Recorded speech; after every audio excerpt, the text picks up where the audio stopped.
Man, I know I'm gonna get got, but I'm gonna get mine more than I get got, though. 2-4 for the one time. I'ma get got, but I bet I gets mine. 2-4 to 2-6, and if I get got, then you know what I'ma get.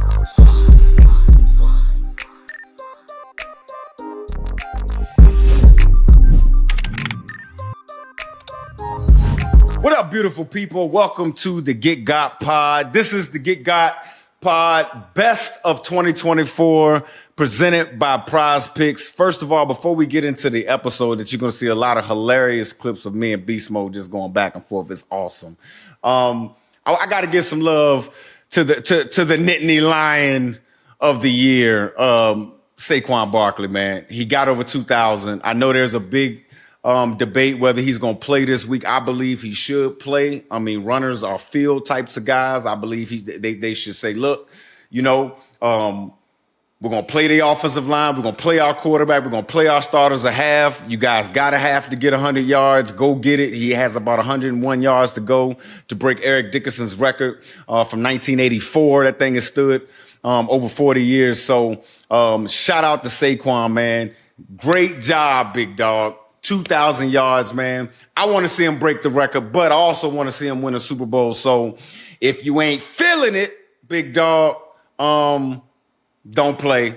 You got bigger fish to fry going to win that Super Bowl. And that leads me into a little bit of the MVP. I believe if Saquon plays and he does break the record, I believe he should get the MVP. And I know I've said it before that he should get the MVP. I was just on NFL Network. I said Lamar Jackson should get the MVP, and this thing changes all the time. I believe Josh Allen is a great candidate if you're just talking about what the most valuable player to a team is. But when you have a guy like Saquon to break a 40-year-old record, I think is something that you have to take into consideration. That's not no light feat. When Eric Dickerson ran when he broke the record and ran for over 2,000, I think it was 21 something.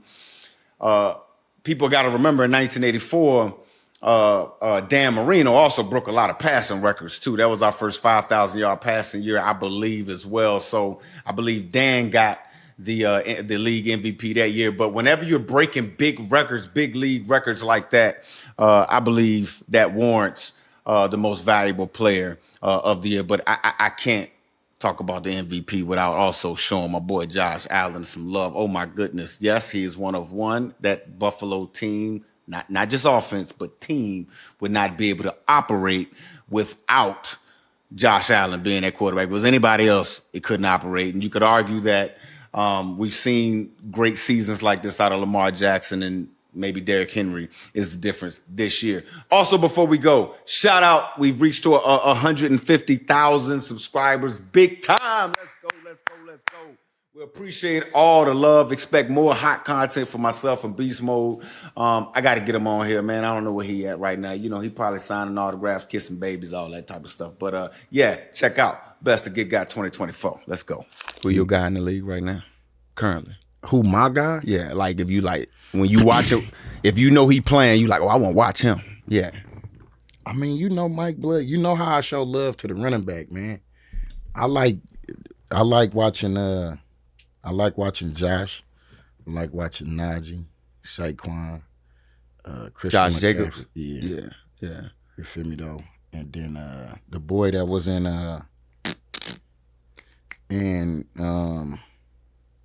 Baltimore downhill. Oh, Gus. He I even like got him. a name. It's just certain that just get I the like right him. position. It's like Bud. Like he need to be beaten up on in the ring. Tank need to be beaten up on. His name Gus. He need to be toting the tater, running downhill. It's just certain that it just Hey, match. bruh. You know what I mean? He be running that pill, bro. Yeah, but man, and then like I said, I'm a running back, and my biggest thing was like I used to like watching all running backs because I just felt like I can learn something from them. Mm-hmm. Because I mean, especially if they made it to the league, because like there's something that you do extremely well that gets you to be at this position, because we play here and we see, you know what I mean, a lot of times the most talented don't play. Yeah. But with that being said, I can watch a little and be like, ooh, I'm finna take that. Yeah. I'm finna add that to my bag, and I'm finna you know what I mean, when I get the opportunity, I'm gonna go in there and pull that out. So hold up, because I used to ask you, I used to be like, bruh, what you see right here? You used to be like, yeah. I just react. I don't know what the hell I'm seeing. That's why, man, Mike, we got some. That's why I used to call you my eyes, because the thing was, and you know what I mean, it took a lot for you know what I mean. We was I say struggling them first few years. 2010, Cable 2010? had got here, talking about blind creases and trust this in and the dark the crease invisible and all that. Yeah. this and the blind this and the backside of him and her and all kind like what bro, is it was different. It was different. So it was different.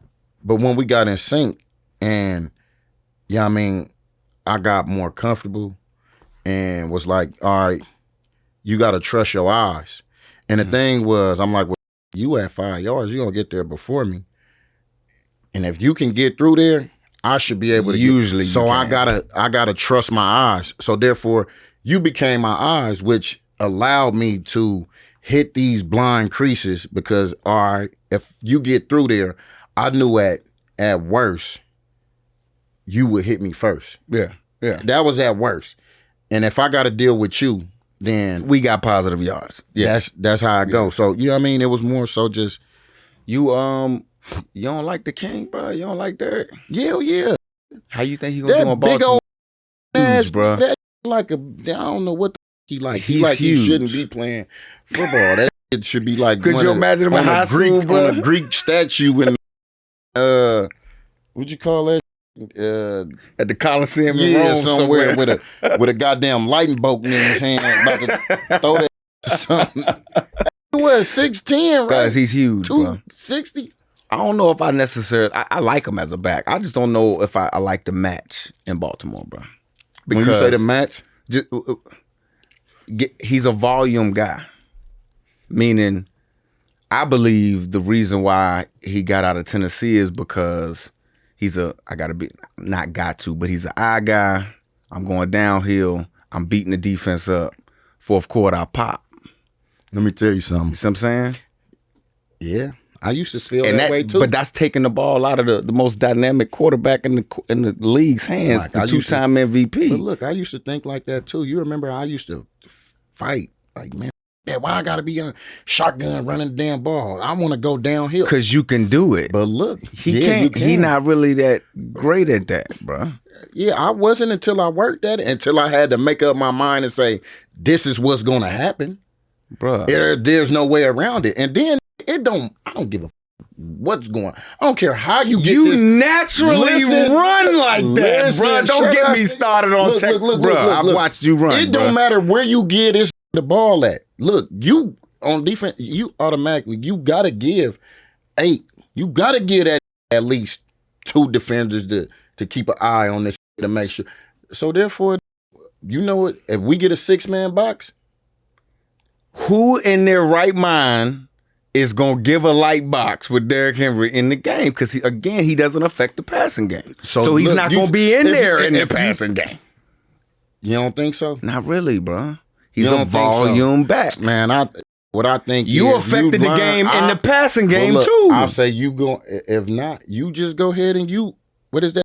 Evolve with the game. Well, you talking about Derrick? Yeah. I think what's going to happen is they go to a certain style of offense. For their 4-minute package, he going to get 15 straight carries or 10, whatever. There go your volume. Seriously, I think that's how they're going to have to do it, bro. That's all right. But then the thing is, I mean, you were just talking about a system. Mm-hmm. You talk about the system. And then when you got individuals who like that, you make it work for them. What you think my Penn State or Saquon going to do out in Philly? You know, in Philly now. Why you bring up Penn State, though? Because I know you wanted to go there, but I know. Off the block, man. I tried to tell Joe to come out there man, to the West. Hey, that gifted, bro. Who Saquon? Mm-hmm. Bro. That gifted. he still can get the ball 5-6 times in a row and still got gas, man. Hey, you know what? how hard that is? Hard. That's what I'm saying. You That's know hard. how hard that is, Man, bro. don't get that much to me twice. Prime been in the news lately. Yes. And I know you know where I'm going with this. Shedeur, to me, I cover college football for NBC. Mm-hmm. He's the top quarterback in college football by my surmise of it. By just looking at the game and all of those things, he can throw on rhythm. He can take hits. Touch. He can everything, touch, all of that, right? Prime said he wouldn't do anything publicly, but privately he would, kind of get involved. What's your thoughts on that? I like to see that. Kind of like what Archie did to Eli? Yeah. Now you know where I'm going with it. You know where I'm going with it. Oh, come on, man. Holla at me, bro.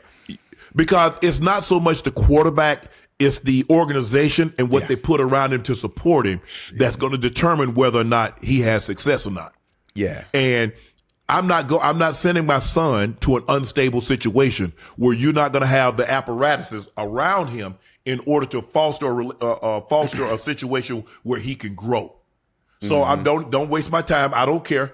Because, we got money. We'll sit that thing out and we'll go back in the draft the following year. So you're not going to put me in a situation and have my son looking like he's never seen a foot or a ball and have him out there looking crazy. That's not going to happen. So I don't have a problem with what he said. We've seen it done before.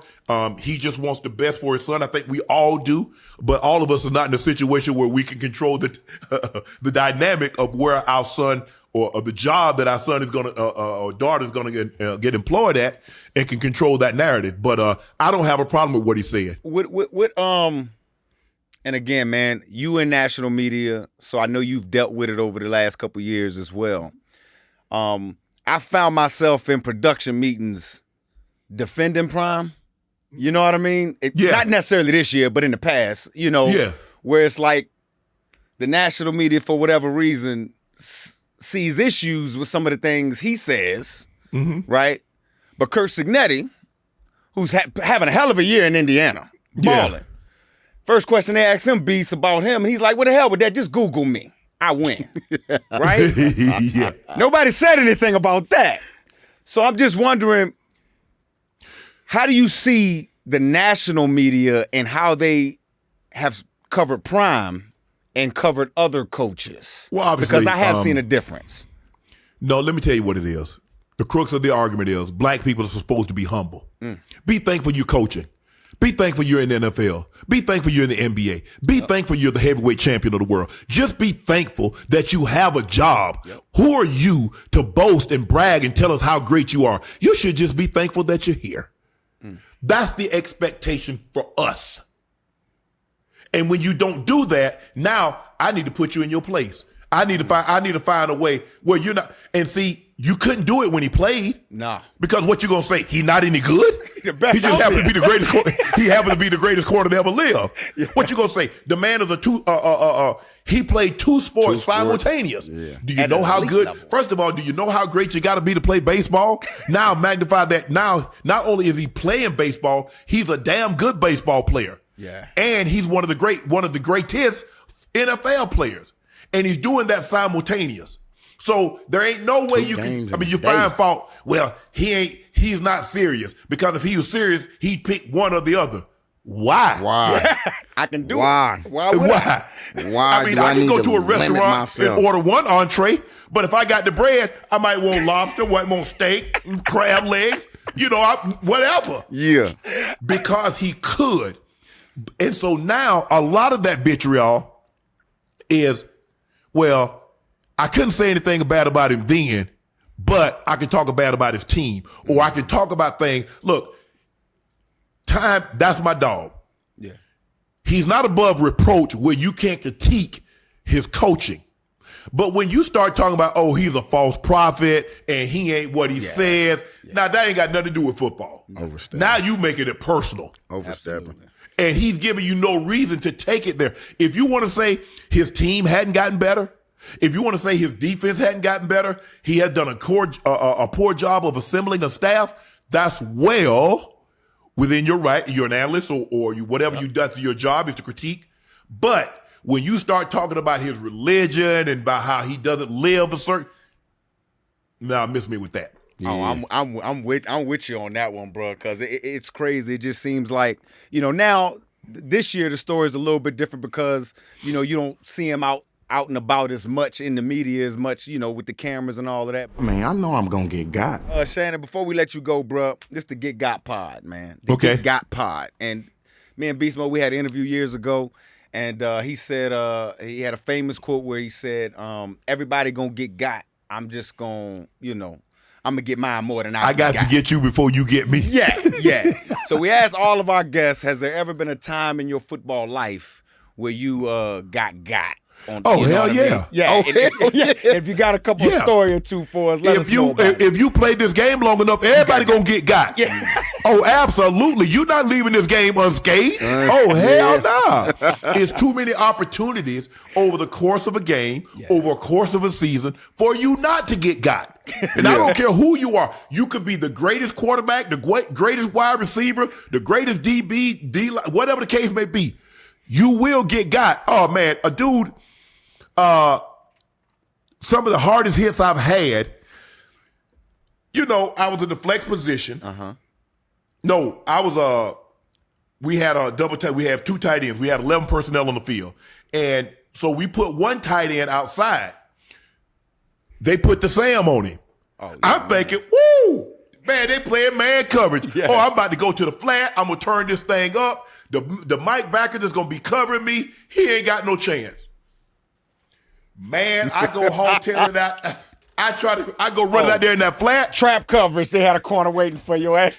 It ain't the corner. It's the linebacker. It's the linebacker. That's what got me. Yes. Oh, I'm thinking, no. Don't nobody walk a linebacker and then play cover two behind it. Yeah. Boy, that joker hit me up under my chin.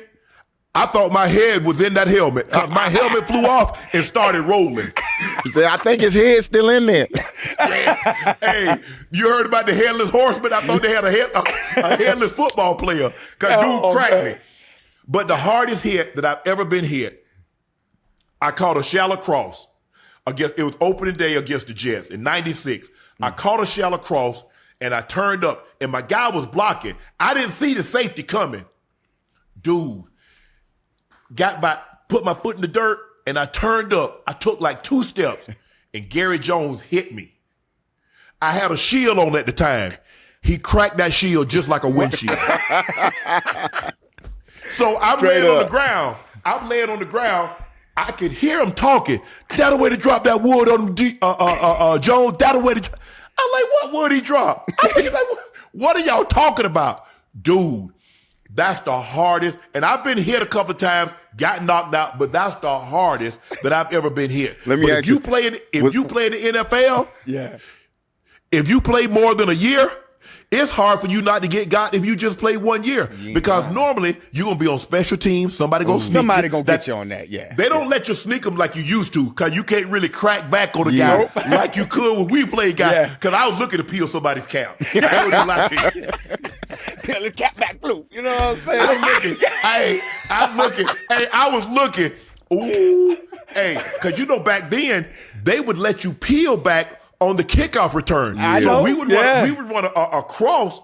Well, I was L3 and everything. I was like a tackle. Man, I would peel all the way around. I might have the L4 on the other side. Yeah. He got it. He think he's free and clear because he see that line open up, and all of a sudden all you see is cleats. Hey, Shannon, I ain't gonna even lie to you, bro, because that's when we could have 4-man sleds too. And when I used to be on kickoff, I used to always say, when you don't see anybody in the front line looking at you, you going to the wedge, bro, or somebody coming to catch you. Somebody peel back on you a little bit later, bro. So I got knocked out a few times there. All right, look. We're going to let you go. Let me tell you this story. Let me tell you the story how I got off special teams. So in 93, we got a new coaching staff. And my special teams coach is Rich Smith. And I think Rich is still coaching right now, if I'm not mistaken. He might be in Atlanta somewhere, but I know he was coaching. And so he's the special team guy. And he's like, and I'm on kick return. Yeah. Now, by this time, I've gone to the Pro Bowl. I'm an all-pro. He says, I said, we in special teams meeting. He got kickoff return.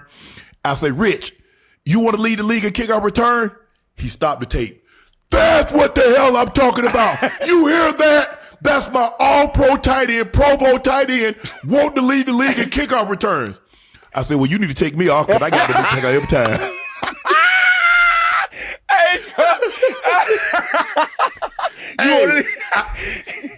Ask anybody. He stopped. He paused the film, threw the tape down. He's like,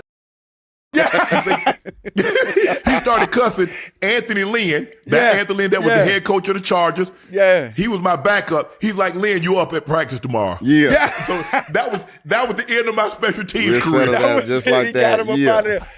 Hey, Shannon, man, look, man. So one quick one before we let you go. Hey, man, why you released that audio, man? Huh? I know you released it. Man, hold on. No. That. This ain't, look, big dog. Hey. We ain't even finna. Mike, look, this always trying to get into that bull. Yeah. And I ain't here for that, man. Hell no. You've just confirmed that you probably are the greatest athlete ever, bro. Like you in those debates, all of whether it's social media, whether it's guys in the barbershop, whatever. Well, what's your thoughts about you? Do you think you possibly are the best athlete? Athlete. I'm talking about straight athlete. The thing that sports? But do you know what I think that I'm the best at? What's that? I'm the best dad. I'm the best grandpa. I'm the best brother, brother-in-law, uncle. I'm the best friend. Person. But my best friend here in Chicago just had some major surgery on Monday. I got up this morning, took a shower, put on my clothes, went to the supermarket and bought groceries for him. Well, not groceries, but we have this store here called Pete's. And they got a whole cooked food section, about the half the size of a normal supermarket is their cooked food section. And they got everything. And I went by there and got him some stuff and took it to his house, sat there and talked with him for an hour or two, let him go because he had to take some pain medicine and go back to sleep, kiss him on his forehead and come on back home. That's me in a nutshell. I hate to say it, and it's not that I'm sour, but we sat and watch golf. I don't watch any baseball, football, or basketball. You don't even watch it? You don't even watch it? You don't watch football? No. Mainly, it's like this. If you know how to do something and you did it right, that was my job. I know I did my job right. I did my job to the best of my ability. I don't need to watch somebody else do my job or do what I used to do as a job.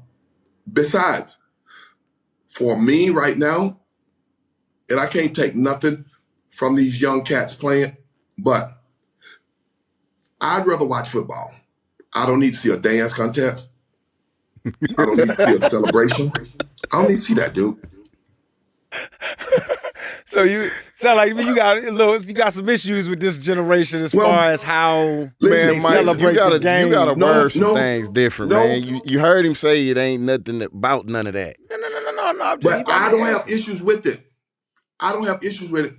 But what I'm saying, if back in the day when we were in college, we went out and did some stuff like that and celebrated just because we scored and we losing by 15. What the hell you think gonna happen? You're gonna get your tongue run out your mouth first of next week. Coach may drag your ass out of bed Sunday morning. Meet me in the stadium. No, you don't do that. And I tell them, because I said, guys, look, wait and celebrate after that last second, tick off that clock, and you in the lead. You can be winning by 1 point. You in the lead. And I said, you can take off your clothes, climb that damn goalpost, and dance the jig. You can do the Harlem Shuffle for all I care. I don't care. The jig. You can do the jig, do the Harlem Shuffle, do all of that. You know what I'm saying? Yeah, man. So, that's what it's about, dude. That's what it's about. How did that, and I think Marshawn kind of referenced it a little bit earlier. How did the Bo Knows campaign come about? Because when I was young, that's what it was. That's all I remember hearing. Bo knows Bo this. knows. Bo Bo knows. knows. And I think you had didn't he have a cartoon back in the day? Bo Yeah, knows. that was the Yeah. Co-Stars. It was called Co-Stars with me, Michael Jordan, and Wayne Gretzky. Yeah. Yeah, we had that, but the Bo Knows thing came up. I had to go to Portland. Me and my group, because we had to sit down at the table because we were drawing out new commercials. And they had the storyboards laid out across the table. And the director a good friend of mine named Joe Pitka. And we had the storyboards laid out. And we had to get this commercial down to 15, 16 seconds. And at the point, it was about 25 seconds.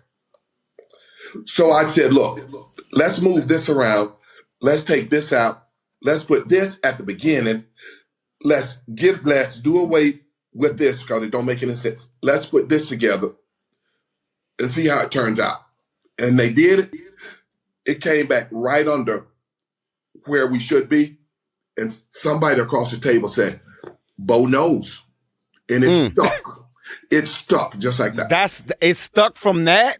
It stuck from that. So just the fact that they gave you the opportunity to do that, because I go and do some commercial, and then next thing I know, I see it like, oh, I ain't even know that. Like, man, they ain't asked me nothing. I don't even know where they at. AI generated that. I don't even talk like that. But yeah, you got to be, man. But the thing with me, you actually know this, Marshawn. You have people coming out of the woodwork that want you to put your name and your face on all type of. Yeah. And I'm like, no. I said, the money looks good. I said, but I don't need it that bad. Yeah. I said, I don't need it that bad. I said, nope, I can't do it. I won't do it, but thank you. Thank you for considering it, but I can't do it. And people look at me like I'm crazy. Yeah. But it's not that I'm not crazy. It's like this. I got a family that I got to take care of. That same family look up to me to be an example, to be a leader.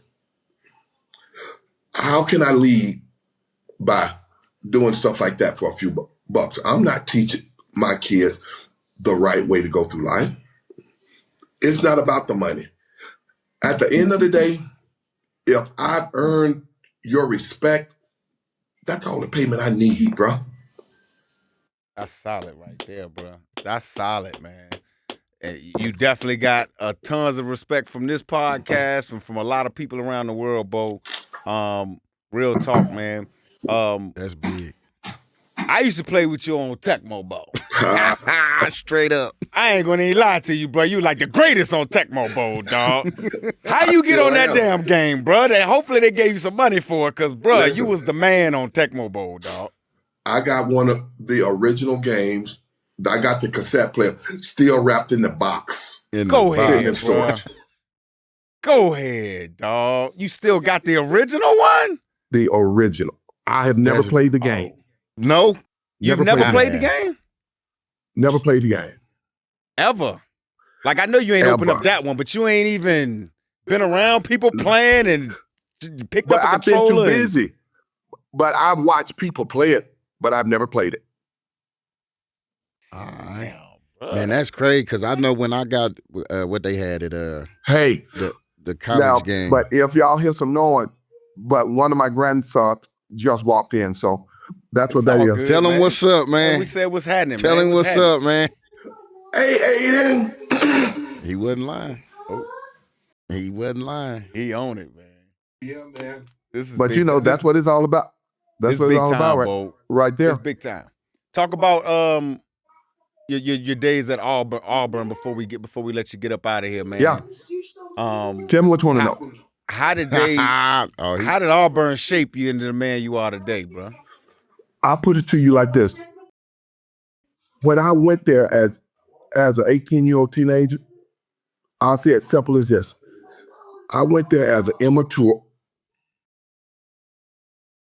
young, 18-year-old teenager. I left there in 4 years. a responsible young man, educated, responsible young man.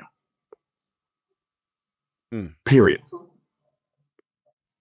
Period. Meaning that my roommate and I, who played for Seattle, Tommy A.G., come on, buddy, played for Seattle. We made a pact that we were gonna get up, go to class.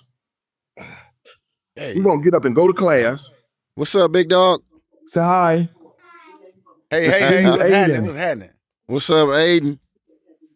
But we made a pact with each other to get up and go to class. Because back in the day, everybody thought, man, I'm going to the NFL. I'm gonna do this. And I'm gonna be this and be that. And didn't go to class. You got a free education. All of us grew up to where the only way we ate, we had to go out and kill something. Nobody grew up with a silver spoon in their mouth. So we made it a point. Let's get this free education because we got to use it down the road. Football ain't forever. Sports ain't forever. You got to have something to fall back on. So my roommate and I, Tommy A.G., another good friend of ours, Tim Jesse, we promised that we were going to go to school. So when I left Auburn in 4 years, after lettering in 3 sports, I only had 10 hours. I either had 10 classes or 10 hours to complete to get my degree in human science. So with that, I think that has been more helpful for me than anything else that I've ever done. So it's just the fact that you go there as a teenager and you leave there a responsible young man. That's my 4 years at Auburn. I had the time of my life. Yeah. I can't lie about that, but the most important thing, I'm the product of that 4 years being at Auburn. Yeah. What you see now is the end product of that 4 years of nurturing, studying, learning things, just learning simple things, dude. Right. Learning the table placement, where the fork go, the knife go, the spoon go, the soup ladle, the salad fork. Just knowing those things. Learn everything. So now when I go out to have dinner, I know what's going on. I know which fork to pick up first. Yeah. I know. It's the simple things in life. Yes, it's just the simple things. Yeah, the simple things in life. You a Hall of Famer, dog. Why in the hell you stopped playing, dog? I gotta ask you that. Mike, you disrespectful, man. I'm not disrespectful, man, because look, I'm supposed to watch you play a little longer, man. Damn, man. Like, what's up, man? Talk to your boy, you're man. right. Marshawn, you're right, man. I didn't realize he was gonna start picking on me. Yeah, like I didn't realize. Okay. He started off. Look, man, He started off with the hard question. All right. Yeah, like I don't know how it was for you, but you know what I mean? Since he was my fullback, he think like, oh yeah, I'm the one that I'll go in there first and make sure everything's cleared out and then so I could do that. Like, bruh, cool. When you ain't got no finesse, like where your Hey, let me cool at least it, since I'm here, let me at least try to answer the question. Appreciate it, dog. See, we can go back. Man.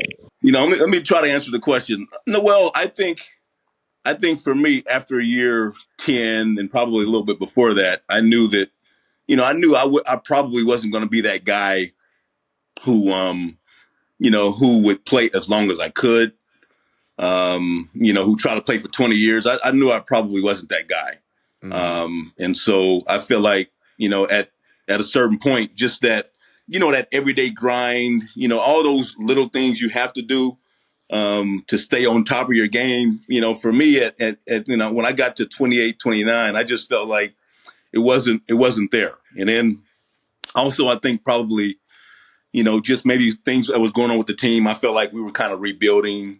There was no need to stay around. I mean, I had pretty much done everything besides win a Super Bowl. And And being that we were kind of rebuilding, I didn't really see that in my sights. So, and just that drive, that passion I'd always had, it just, it wasn't there in the same way. And so I figured, it probably, I probably need to be somewhere else on Sunday if my mind and heart really isn't there. So hopefully that I try to answer the question. Hopefully that gives you some insight. I mean, leave it up to Mike. He ain't gonna never be satisfied. Stop it, man. Trust me, I get the grind, man. You know what I mean? Beast mode, he might, after the game, what you do after the game, Beast? Just go hang out. What did I do after the game? Yeah, what you do after games, Bear? I didn't do much. I mean, a lot of times I had family come up, so I would kind of hang with them. I didn't do anything too much. I didn't go out a whole lot. I went out a little bit. You ain't get active, man, in Detroit. I wouldn't. Yeah, active wouldn't be the word. No, that wouldn't be. No. Yeah, that wouldn't be the word. I was pretty much kind of laying low, and a lot of times just go somewhere, replay the game in my head, hang out with family, that kind of thing. Not too much. Oh, almighty, man. Beast, what you got? I'm sorry. Man? I'm sorry to disappoint you. No, it's all good. Nah. But no, it ain't disappointment, man, because trust me, I ain't get active like that either. Beast Mode used to try to get me to come out at the games. I was a family man, bro. You know what I'm saying? But some backs is like me and you. Some backs is like Beast Mode. Beast Mode, he's the man of the people. The people have to see him. Oh, yeah, that's what he told me. Right? They need to see him. No, I mean, look, I just came from a city where in order to express yourself and have fun, you had to step out. People wanted to see you. They wanted to see your debut. They wanted to see what kind of whip you was gonna pull up in. You know what I mean? And that was, I come up sliding in the air. Yeah, maybe an old school or some foreign or something, just to say what's up. Hey, what's up? You know what I mean? Shake some hands, kiss some babies. What's happening? No harm, man. There's no harm in that. Absolutely. You know what I mean? No harm. It ain't. But no. Go ahead. My bad, Mike. But no, I was saying, for me, like, I don't know. I think I was coming up on year 9 or 10. And I mean, I always had my heart set like, damn, yeah, I wanna put in 10 just like Barry. You know what I mean? I thought I could be Barry until I, developed this beast mode. But you know what I mean, you was my like, okay, yeah, I want to have a career just like that. I want to do it just like that. I want to walk out on my own terms just like that. But then I feel I got pushed out by it. Started getting real political, and I think that's what helped take the drive away. Like, it wasn't so much more like it wasn't that I didn't think I had nothing left to give to the game, but when it started getting real political for me up there, I started reevaluating the game in different ways. So then when I'm starting to think about getting up at like, that 5 a.m. to make that 6 o'clock meeting, it just didn't seem the same no more. It wasn't appeasing. I didn't think I wanted to do it. So when I decided to step away, it was a lot of factor of, damn, this shit really got political, and now I'm not loving the game of football the same way that I used to. And it was crazy. Yeah, you hear that. You hear that a lot too about the political part of it. And the beauty of it is you left your mark, man. You left your mark, and I think you did. I think you did a hell of a Barry Sanders impersonation. I'm glad. Hey, I'm glad I'm glad that in some small way, I was a part of it. Yeah. I love your career. Love how you ran, man. Absolutely. Appreciate Thank you, man. I appreciate it. But I mean, one thing that, when we talk about Barry, I mean, because this is like, I don't care where we go. This in every hood, this in every bar, this in every club. It don't matter where I'm at. This is something that come up. And when they talk about you, I just don't know. Like, when you put it together, and it's like, when you look at it, it's like, I talk about the vision. Mm-hmm. And I don't think the vision get talked about enough. How important do you think that was, just like for your game? Because to me, it was like it was everything. No, you took the words out of my mouth. Honestly, like for me, because you have to be able to see it and process it, right, and react. You know, and because things are moving so fast, and obviously it's not just that they're moving fast that, you know, you're like, hey, you're like the target, you know, Right. That's a you know, fact. you're the main target. So yeah, given all those factors, the vision, that was it. I mean, you know, to be able to, you know, have good peripheral vision, and be able to react, you know, to, you know, great defensive players, well coached, you know, athletic. I mean, you know, so yeah, for me, that's where it all really started. Because you can have, you know, you can have the same play, right, and two different backs, and they're going to see two different things. You know, so and for me, you know, fortunately, most of the time, you know, I saw it. You know, I saw it, reacted, and was able to respond. You know, so vision, that was a big deal. And if you see, like, I never realized this, but like if you sometimes see replays and pictures of my eyes, they're just like bulged out, like I'm looking, Yeah. and so yeah, that was a big part of it. So I teach when I go and talk to these younger kids, and you know what I mean, and they always and I'm like, okay, what did you see? And I try and ask them as far as like, okay, why did you go there? And for the good ones, they'll tell me, oh, I was looking right here and I seen this. And then for the ones I think that are exceptional and really gifted, they could tell me I seen this, but I felt this. There you go. So how much of it was seeing, and then how much of it was actually feeling? Because I don't know, for whatever reason, my feelers, or when I say I felt it, maybe it was because I just couldn't tell a coach like why I did what I did. But when you because you can see it, but you can feel something completely different and take you to another place. And then to me, that'd be the difference from a 12-yard game versus a home run. Or it could be versus that 12-yard game and that -3 run. But I think the fillers, like, you know, go along with also that vision. How much of it, because sometimes I'm like, I know I'm hearing him say you can see that, but ain't no way in the world he went and got that of seeing it, because his head wasn't even going that way. Man, I know I'm gonna get got. But I'm gonna get mine more than I get got, though. 2-4 for the one time. I'ma get got, but I bet I get mine. 2-4 to 2-6. And if I get got, then you know what I'ma get.